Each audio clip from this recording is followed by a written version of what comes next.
What has your relationship been like with smoking?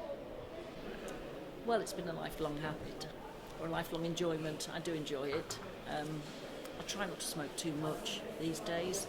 I've cut down probably quite a lot, um, but I've got no intention of quitting. What are your views on the proposed smoking ban for those born after 2009?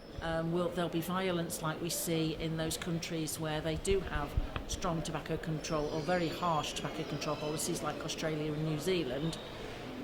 So there'll be violence, and let's face it, all of the protection so far that has helped children not to smoke from my generation of child to today's generation of children will be lost and gone. And suddenly, whether children smoke or not will not be in the hands of government, it'll be in the hands of criminals. Do we really want that? Just to stop adults from smoking in the future for what is effectively an ideological vision to have no smokers in future. This particular piece of legislation, everybody knows, is just a political gimmick by Rishi Sunak to create that all-important legacy that politicians these days are desperate to have. This is easy for him. He can't make homelessness a thing of the past in the future for children or adults. He can't stop the war in Palestine. He can't do anything, but he can pick on smokers because they're easy to pick on. And ultimately, it's just not going to work, and it's going to make things much, much worse. And if Rishi Sunak wants to be known as the man who created the uncontrolled criminal black market for tobacco in future that's going to harm more children in future, well, I can't imagine what kind of PM he sees himself as.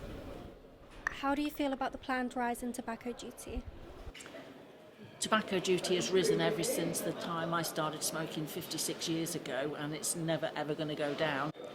But, if you can afford it and you don't spend your money on a lot of other things that people do, like drinking to excess or anything else, then, frankly, it's your money, you earn it. Why shouldn't you be able to spend it how you choose?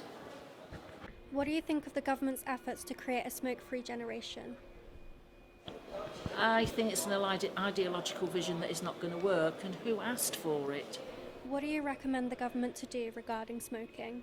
Well, I think education is better than legislation, and I think that the education, if you look seriously, if you could go back to 1968 when I first started smoking, if you could go back to then, look how many people smoked, how many children smoked, how many teenagers smoked, how many of us did it behind the bike sheds at school. If you go back to that generation and look at how things have changed to the current generation, it's been more to do with education